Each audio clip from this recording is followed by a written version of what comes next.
Greetings, fellow gorehounds, and welcome back to another Blood Splattered vlog. I'm the Horror Guru. And I'm Count Jackula. And we just got done, well, we actually watched a few weeks ago, a movie called Holidays, which is actually a horror anthology where each individual story is a different holiday throughout the year. Mm-hmm.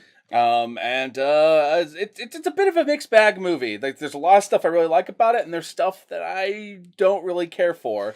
But overall, I really like it. To not get into spoilers yet, overall, I recommend it if you're an anthology fan. This is one worth checking out. Some anthologies are completely worthless. This one is not worthless.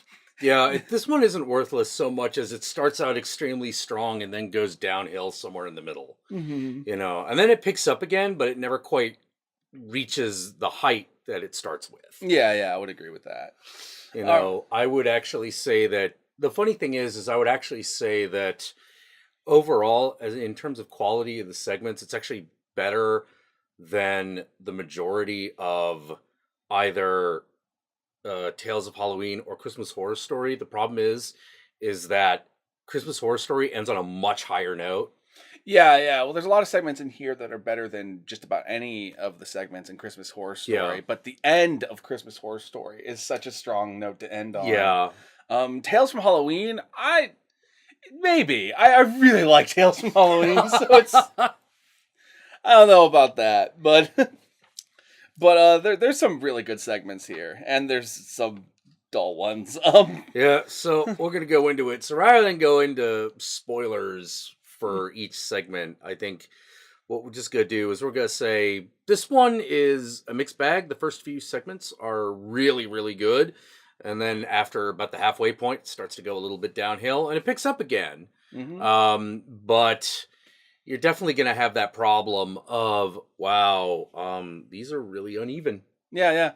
It's an uneven's a good way to do with this. I liked it better than Southbound. Which is another anthology that we watched recently. The thing that this has that Southbound kind of lacked is that at least all the stories in these individual segments are, for the most part, complete stories. Yeah, you don't feel like, with one major exception, you don't feel like, what was going on there? Yeah. You know, these are all pretty complete. You know, some of them might be dull for other reasons, but overall, they are complete stories, overall. So I guess we should get into spoilers. And just start doing this. So here's the spoilers. Alrighty then, so the first segment of the movie is Valentine's Day by the directors of Starry Eyes. And this is one of my favorite segments. Oh yeah, it was really good. It's a very simple story. You basically have this one girl who's picked on by all the other girls who has a crush on the swim coach. And the swim coach is stuck in this weird position where he doesn't like that the girls are picking on the other girl, but the girls that are picking on her are doing a fundraiser for him for his kidney transplant. There's a heart transplant. There's a heart transplant. Yeah. So it's one of those, they're doing this great thing for him, but he might die if they don't, but they're picking on this one girl who doesn't really deserve it. So he's not really sure what to do, and he comes across as kind of a guy who's in a bad position. He might not be the strongest guy to begin with. Yeah, he seems like he's a very, very weak-willed individual. Overall. And he's in a really crappy relationship. Yes. You know. So he decides to do this nice thing for the girl because he kind of knows that she has a crush on him, and decides to write this Valentine's note for her to make her feel good. Unfortunately, what he doesn't realize is that this essentially prompts the homicidal craziness in her, where she tracks down the girl who was picking on her, rips out her heart, and then goes and gives it to the guy, the swim coach, as an offering. Yeah, because it's Valentine's Day. Because it's Valentine's Day. You know, I heart you. It's a very simple thing. It's very Tales from the Crypt. And that's what I like about it, actually, is that it is one of the most Tales from the Crypty segments of the entire movie. Yeah, you can almost, that's the one where you can almost hear the voice of the Crypt Keeper. You totally can. Going like, kiddies, well, it's very important that you heart Valentine's Day. Well, I half expected when she walked into frame with the heart, oh my for God, it to freeze framed there and become like a sketch from a comic, like Creepshow style. Yes. That's what I half expected it to do. And I loved how whenever her emotions would change in a scene, the lighting and the style of filmmaking would smoothly transition. Absolutely. That must have that was a feat, actually. Most definitely. That one major one where she's in the locker room and she gets the love note. Yes. And then the entire lighting and everything changes and the camera's focus changes and it's just all perfectly timed. And the other thing is that they're both simultaneously like, oh, but it's also really funny the way it's timed. It's perfect. And I like that because this movie, that segment has the perfect balance of like tongue-in-cheek humor and like horrificness and like just desserts going on. So it's a perfect little short horror film. Yeah, and like during that one, like that was the one where you're like, I think this is the one done by the guys who did Starry Eyes. Yeah, because the way it was filmed, some of the stylistic choices, particularly in the score, was reminding me of Starry Eyes, and the way the score kind of shifted and the way like the scenes would shift, like it just reminded me of the way Starry Eyes progressed, and lo and behold, it was their film. Lo and behold. So good on them. I love Starry Eyes and I love Valentine's Day. They should be proud of what they've done. All right, so moving on to the next segment. This next segment is St. Patrick's Day. This was my favorite. Well, yes, this one was another really good one, which was by Gary Shore, who is Irish, who is also very well known for doing Dracula Untold, which I'm so sorry that is what you're known for. I'm so sorry, man. Based on this, I hope your career goes in better places after this. I don't know what he could have... That's one of those stories where you're like, I don't know what he could have done with that, because... I don't know. I don't even know if it was his idea or if he was a studio for hire. I don't know. All I know is that Dracula Untold was bullshit, but this segment was really good. Yes. Basically, the crux of this segment is you have the school teacher, who... Female school teacher. It's an important detail. Very important detail. Who gets granted a wish by this one girl in class. Yeah. Who's like a little girl who like grants her this like little like wish thing. She gives her like a little coiled snake because St. Patrick threw the snakes out of Ireland. Yeah, that whole entire backstory. Yeah. I'm glad they did that because I actually did not know that story very well. So that's the whole story. Like I literally have gone my whole life not knowing the story of St. Patrick's Day. So this segment did a little contained version of it in one of those ye old film styles that was actually really nice. I actually kind of appreciated that. And so you have this reoccurring theme of the snake. She gives her this little snake thing.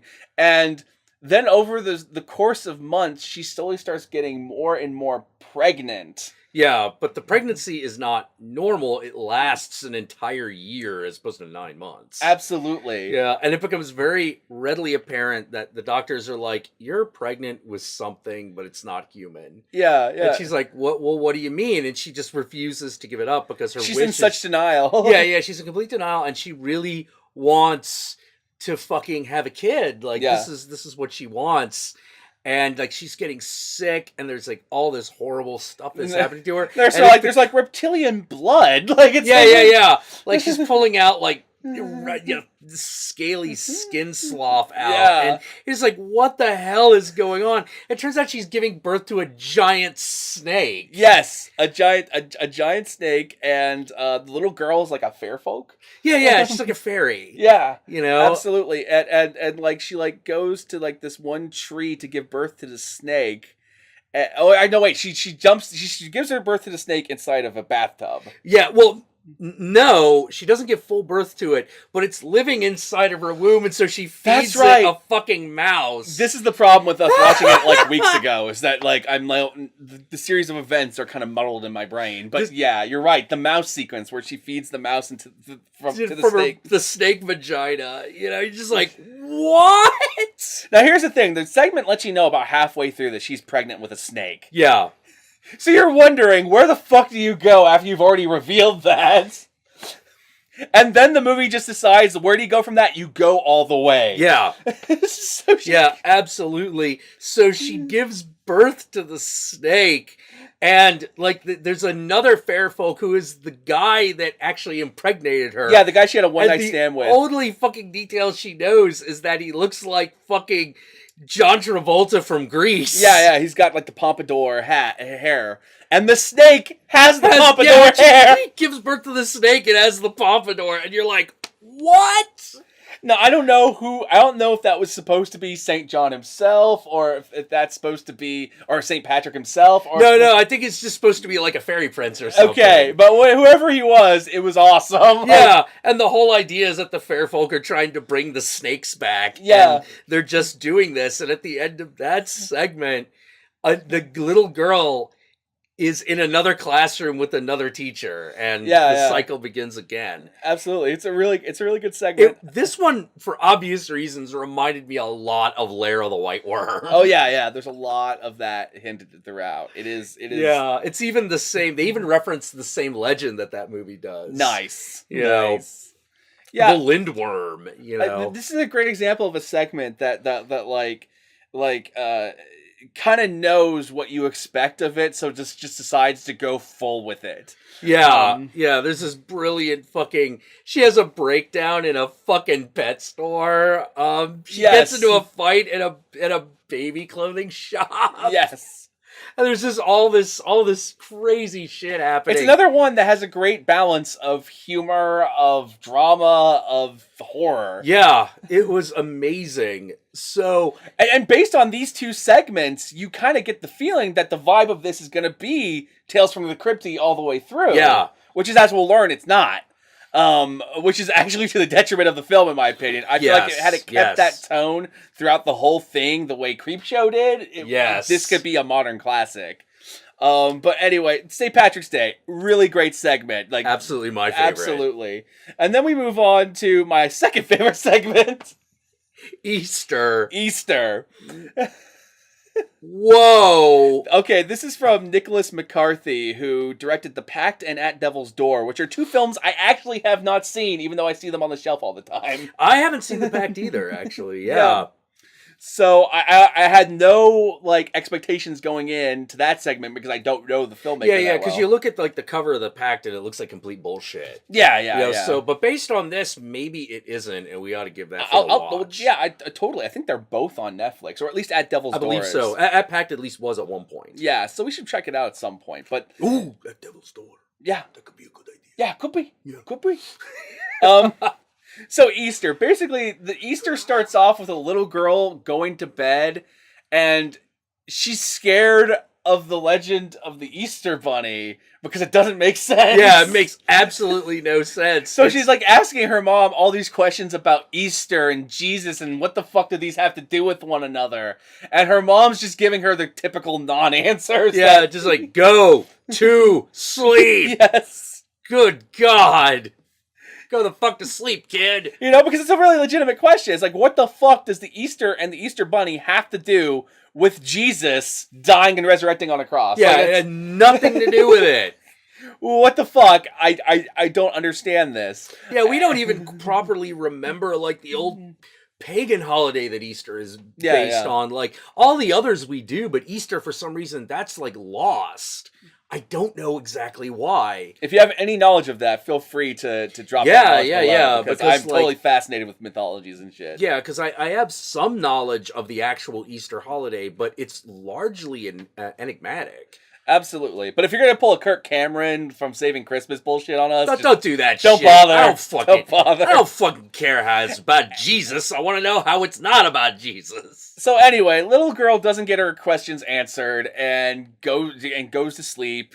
Mom goes to bed. And then, in the middle of the night, the fucking screen door of their house opens by itself, and a giant egg just rolls in. Yep.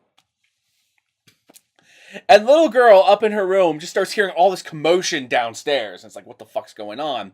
So she gets out of bed and slowly sneaks downstairs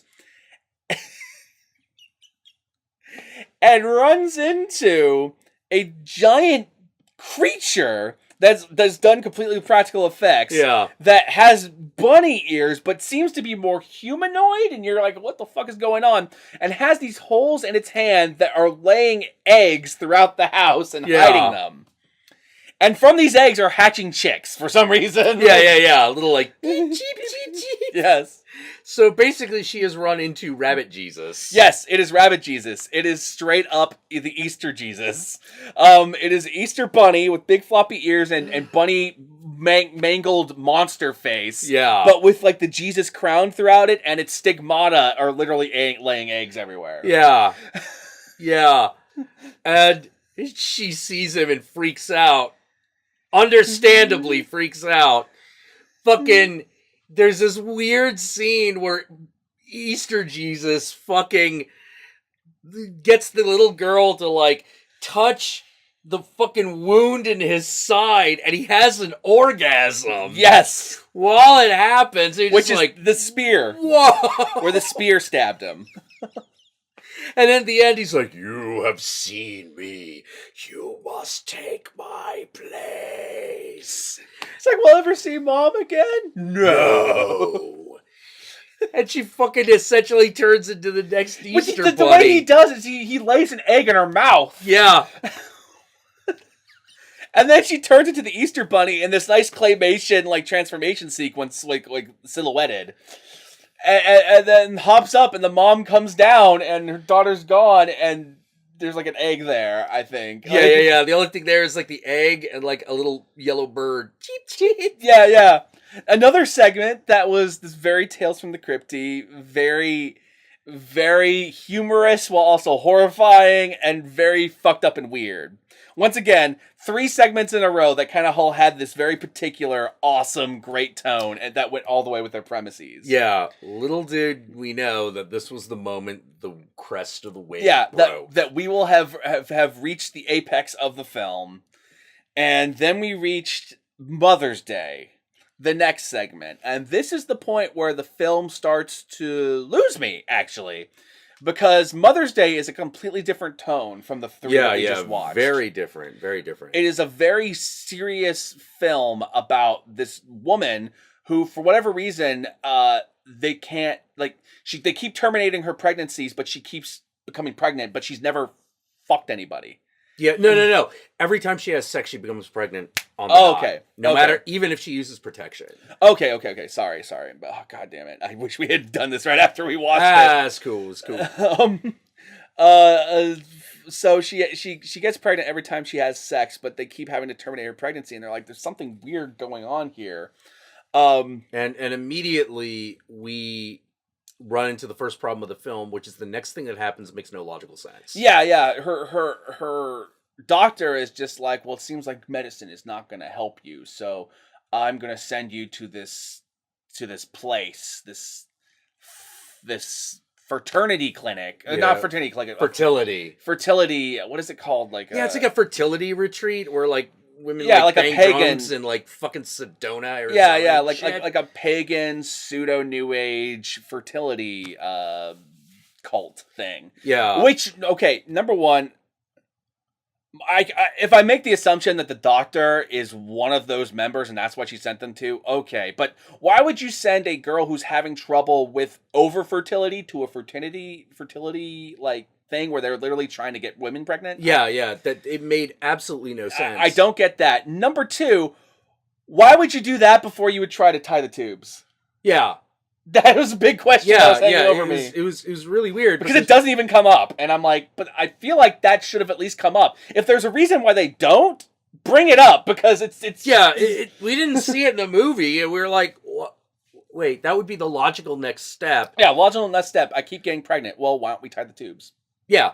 And even if this woman is just like, we have found the one. There are multiple ways you could have handled that. You could have had like, well, you're not old enough to tie the tubes. And it's just like, well, what do you mean? Well, you might want to have the kids or whatever. You could have had that conversation. Or... yeah, in the state of Arizona. You could have done something like that. Or you could have had like, well, I don't want a final solution because I do want to have a kid one day. Yeah. You could have done that too. Yeah, where she's just completely uncertain. Yeah. But it seems really certain that she just does not want to have kids. But so the fact it doesn't come up actually like hung over the entire movie for me. Yeah, and the other thing is, why would someone then suggest you go to a magical fertility clinic? Yeah. And then why would you agree to do it? Yeah, it's such there's way too it just leads to too many questions. I'm like, I don't actually understand the logic of this segment very well. Yeah, so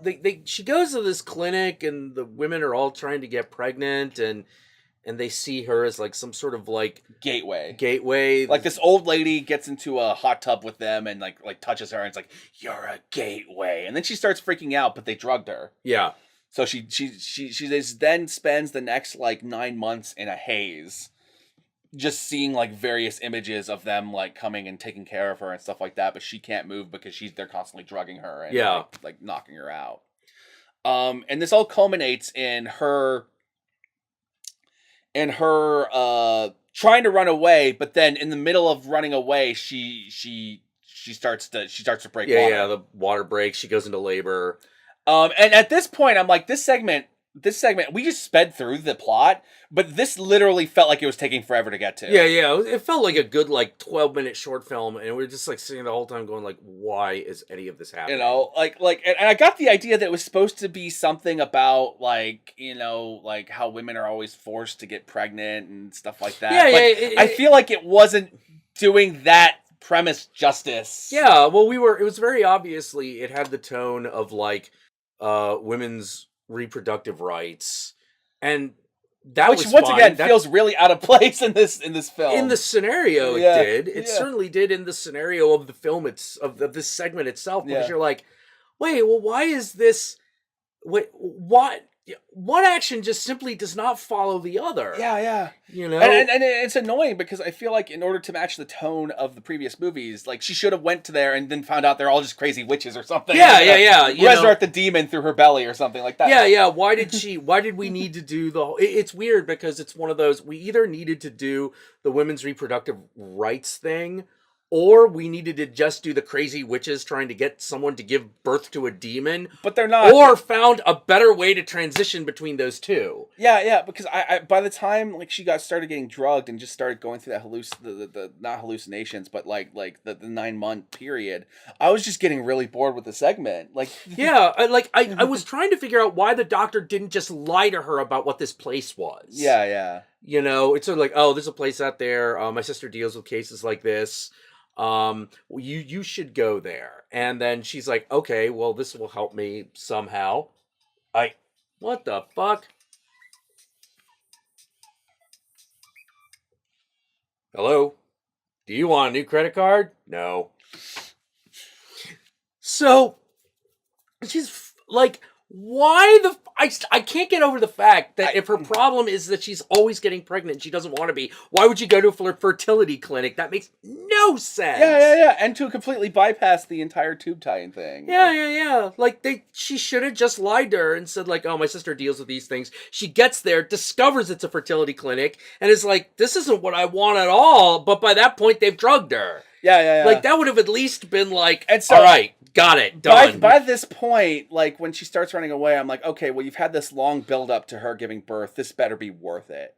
This better be, like, she better, like, give birth to something. And you kind of get the vibe that, oh, it's a demon, it's the devil, it's what the fuck ever. It's something. Rosemary's Baby. Like, this is the second segment that kind of played off the Rosemary's Baby kind of thing. Yeah. But I feel like the one with the snake was way more entertaining. No, the snake is way better. Yeah, St. Patrick's Day is way better. So, she starts to give birth, and then an arm, just a normal human arm, comes out of her cooch, and then cut, end segment. Yeah. It's that shot of an arm coming out from between a woman's legs in the trailer. That is the last shot of this segment. Which I'm not going to forgive the trailer, but because I have a feeling had I not seen that in the trailer, that might have been more effective. Yeah.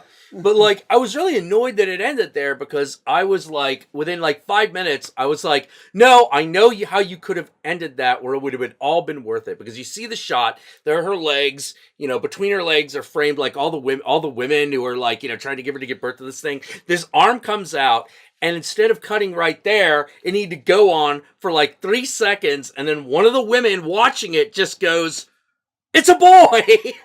That would have been funny. And at that point, it would have been completely worth it. Here's the other thing. I kind of got the vibe that they wanted her to give birth to this thing because they worshipped it or whatever. But when it started coming out, they all looked horrified. And I was like, wait, I thought you all knew it was happening. Did you not? Like, what's going on? So basically, Mother's Day was the beginning of this film's decline for us.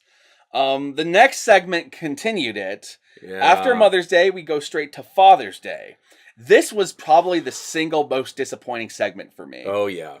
Because unlike Mother's Day, this one had me engaged throughout the entire thing until the end. Yep. So basically the premise of Father's Day is this girl who's been estranged from her father for years and actually assumed he was dead. Yeah. Gets this package on Father's Day of a tape recording of her father who talks to her and says, I think it's time for you to finally see me, basically. It's like, we can meet up. And so she's like, my dad's alive? What the fuck? And she calls her mom and yells at her. It's like, what the fuck? I thought you told me he was dead. And so she starts following the instructions on the tape recorder, tracing the last time she saw him at this beach, leading into this house and all this religious iconography. So you kind of get this vibe that this guy went on some sort of journey to like hell or something like that. Yeah. And what I like about the segment is the way it is done is that you are following her going through each scene as he's recording him and her in the past, going through the scene. So you're not seeing it, but you're hearing it, and it's creating these great mental images in your brain while you're watching it go through. And it's filmed very fucking well. Unfortunately, the goddamn segment ends on a ghost scare. Yeah, it ends on a jump scare ghost. And you're on like, a jump scare CGI ghost. Yeah, like fucking Grave Encounters level of fucking special and effects. one that does not answer any of the questions the goddamn segment just started bombarding you with. No, it didn't. Because like the whole time you're like, is her dad the devil? Is he a fucking angel? Is he an alien? Well, that was the most exciting one for me, was the possibility that he'd be an alien. But then once they walked into that house and there's like religious stuff, I'm like, oh, okay, it's gonna be hell. Like it's she gets there. There's a circle of salt around this thing, and there's a figure sitting in a chair, but his back is to her. She's yelling for him. She crosses, and then all of a sudden, like, bleh! You're like, what? Really? That's it? I was hoping for something really cool or exciting, or maybe she goes through like a doorway to hell or something. I was expecting anything, but it just, I got the lamest fucking possible thing, and a cop-out one too that avoids answering anything. Yeah. Outside of the fact that, okay, it was obviously demons or something. But you're like, was that the devil? Was that him? What the fuck is this? And I just... Yeah, because you're trying to figure out, like, is she the daughter of a demon? Could you... But he looks like he's just, like, a ghost. Yeah, he ghost-faced. Yeah, and I'm like, well, okay, but if he's just a ghost, then how did he give birth to her? And did he willingly trap himself in this circle? Because it's very obvious throughout that wherever he goes willingly, even though he does not want to, but he does it. And you're like, none of this motivation, none of this makes any sense. The only thing that would have made sense was aliens. Yeah. Well, I was hoping that would build up to something either interesting or a cool twist. Yeah. Because this is the second segment that felt like it was building up to something that it turned out to be really lame. Yep. You know? And it was really lame. It sucked. Yeah. It's because up until that point, god damn it. Because up until that point, it's this really great it's a segment that's worth examining just for the way it builds tension and tells its story. Yeah, because it does that really well. Yeah. Everything right up to the last beat of the story is A+. But you get to that end and you're like, yeah. I hesitate to call it the worst segment because Mother's Day, in my opinion, was worse. Yeah, but it is definitely the most disappointing. Yeah, definitely. Father's Day was the biggest letdown. Mother's Day was the most confusing. Yeah, it was the most confusing, and Mother's Day was also the most boring for me. Yeah, because you're sitting there the entire time trying to figure out why anything's happening. Absolutely. And once again, both Mother's Day and Father's Day have a similar, very uber serious tone. But in Father's Day, I was okay with it just because I was engaged. Yeah. You know, it bothered me more in Mother's Day because it just followed 3 really funny segments. Yeah. Oh, wait. Oh, there's our problem. Written and directed by the Darknet guy. Well, he's directed a couple Dark Knight episodes. He's not the writer for the show. Oh, okay. So he's not the writer for the show? Yeah. I hated that show. Yeah. That fucking It's a Darknet is bullshit. very shitty show. Anyway, after Father's Day, it starts to pick up a little bit more. We move on to Halloween, which is Kevin Smith's segment, actually. It's a bit of a mixed bag of a segment. It's not as great as the first three and not as bad as the previous two. Yeah. But it is a bit of a mixed bag of a segment. Basically, the premise is you have these three girls who live with this guy who basically forces them to cam girl. Yeah. He's basically their pimp, and he treats them poorly. And the three girls decide to get back at him by knocking him out, and he wakes up, and they start like telling him to do things through the cam, or else they shoved a like electric vibrator up his ass that shocks him every time. Yeah, that's hooked up to a car battery. It's hooked up to a car battery, and it's like duct tape there, like which is not. That wouldn't logically work, but I was able to roll with it. Yeah, you could roll with that. Using Tales from the Crypt logic, I was cool with it. Like, it's kind of like how the girl that just ripped out the heart. And I was like, I was okay with it. Or a girl gave birth to a fucking snake with a pompadour. Like, in that tone of the movie, I was willing to go with the fucking hooked up to a car battery vibrator thing. But there's only one problem I have with that segment above all else, and that's that the entire time they're doing this for him, they give him a knife to cut off his own testicles. And I'm like, but wait, if he has that knife, why doesn't he try cutting the cord hooked up to the vibrator? And it's just like, well, it might shock him. I'm like, it has a handle. It's not going to shock him. Yeah. He has to at least try. I mean, especially if it's either that or your testicles, you'd think you would do that. Yeah. You know, and the one thing that would have saved the segment for me is after he cut off his testicles, if they had said, you could have totally just cut the cord. Yeah. Like, that would have saved the whole segment for me. The other problem I have with this segment is that the whole thing takes place on Halloween, but is not as thematically relevant as the other segments are. There's nothing relevant. Even Mother's Day and Father's Day are very thematically tied to those holidays. One's about a girl searching for her father, and the other one is about a mother-to-be. Halloween, unfortunately, just takes place on it, which I don't think is enough. No, not really. Like, it could have been any holiday, and they just would have had to change whether or not they had costumes and whether there was candy in the house. And absolutely. That being said, like, I did have fun watching the guy fucking get played by these girls. Cause... Yeah, but it wasn't like if this had been the low point, it'd have been okay. Oh, absolutely, because it's a middling segment, but it doesn't reach the lows or the highs. Yeah, I was really hoping that it'd be a little more along the quality of Tusk. Yeah, but a 10-minute segment. Yeah, absolutely. But it kind of wasn't. It was really obviously done super on the cheap. It was a breath of fresh air after the last two segments. Yeah, because at least fucking made sense. You knew what was happening. Absolutely.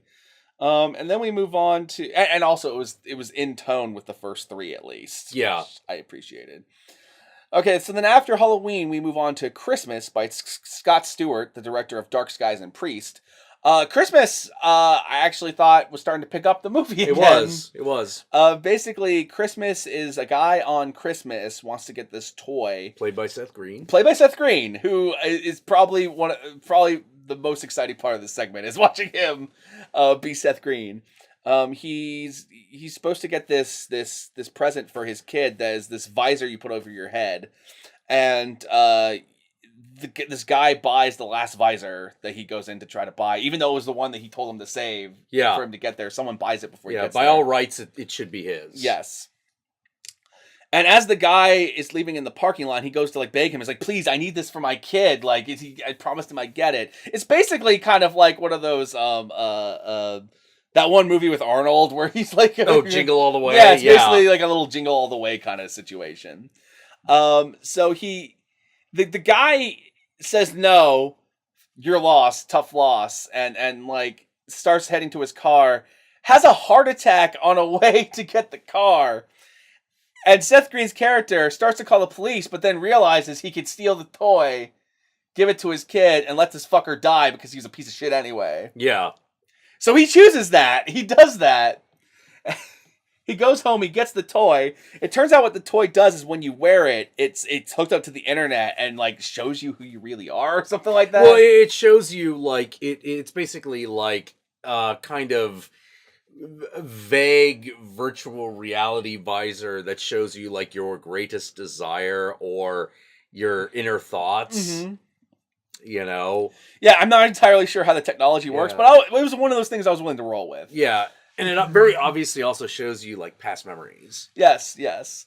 So he puts it on and immediately has like this awesome sex thing, like this pornography thing. With this... Yeah, like bondage dungeon somewhere, you know. Yes. Oh, by the way, before he puts it on, we are introduced to his wife, who is just a raging fucking bitch to him. Yeah. Like this poor guy. You're like, Jesus Christ, he actually got the damn toy, and you still treat him like shit for getting it. Like it's after you're treating him like crap for not getting it. Like it was just like, yep, can't win. Jesus Christ. So he puts it on, and so he's like, okay. So he steals the toy from the kid later, and like goes to put it on in the bathroom to jerk off, and he puts it on, and it starts showing him through the eyes of the guy that he stole the toy from dying and like being taken away by the police and taken to the morgue and shit. And so he like freaks out. He's like, "Oh my god! Like what the fuck am I?" Yeah. What am I gonna do? Are people gonna? Can they use this as evidence against me? Am I Yeah. gonna get locked up? You Absolutely. know? What if someone else sees this? You know? Most definitely. So it God, what was the next thing that happened? Jesus well, Christ. the next thing that happens is he's trying to figure out like whether he can erase this stuff. He's trying to figure out why he's seen that's this right. shit. That's right. And it turns out that everything that the visor records gets uploaded to a cloud somewhere in internet. And so somewhere out there is recording of his guilt over having stolen this damn thing and letting this guy die. So he's trying to figure out like what to do about it.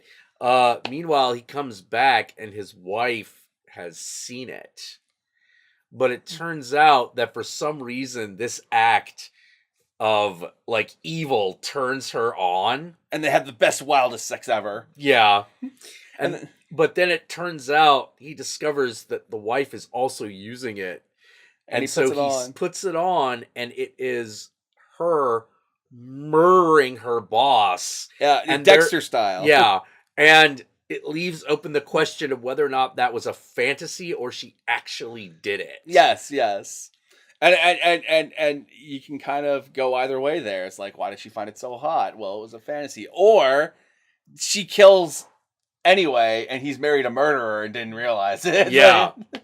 Yeah, either way, it says something dark about... It's not as great as the first three segments. Oh, no. But Not it was at all, good. but it was a pretty good segment, and once again, in tone with those first three and Halloween.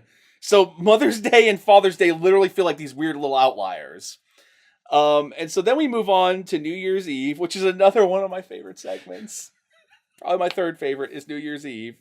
By Adam Egypt Mortimer, who directed Some Kind of Hate, which I have not seen. So I had no expectations about this one either. Yeah, but we recognize the two actresses in this. Yes. Megan Duffy, who was in She's in Maniac. Yes, Maniac. Yeah, in this one, actually, I just realized, like, most of the movies you recognize her from, she is girl what gets cut up by killer. Hey, it's a living, man. Yeah, it's a living. It's a living.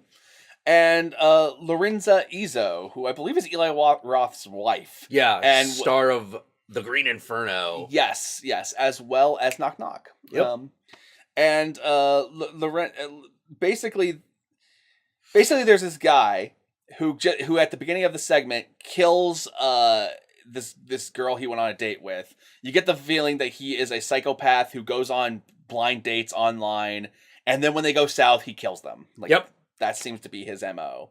So he goes on another blind date with Lorenza Izzo.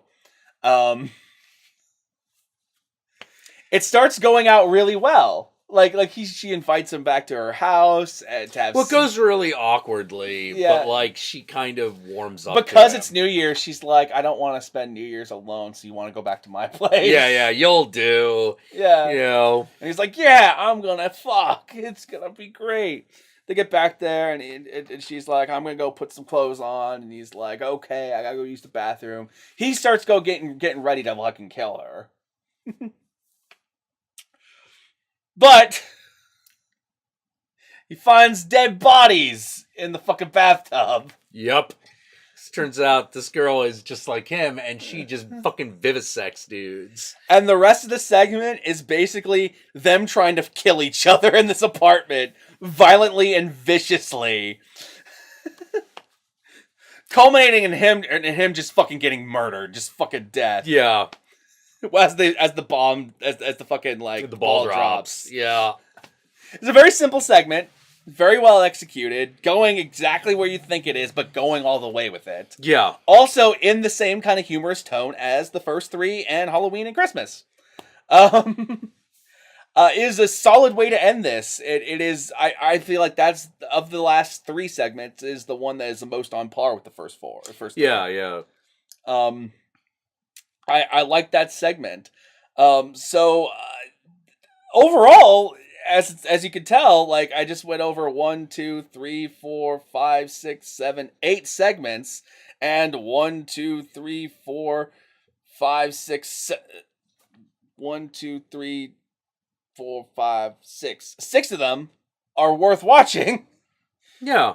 So you think we'd be more positive about it, but those two middle segments are really fucking weights on the damn movie. Yeah, they're really, really bad. And the first three actually are so strong. Yeah. That when we finally like are able to like right this cart and get it back on the rails. Well, here's the thing: if it had those first three, cut out Mother's Day and Father's Day, and just went straight to Halloween, I think we would have felt better about. Yeah, we would have. It would have been like, oh, the first three are great, the rest of them are pretty good, you know. Yeah. But having those two there, just fucking. Mm-hmm.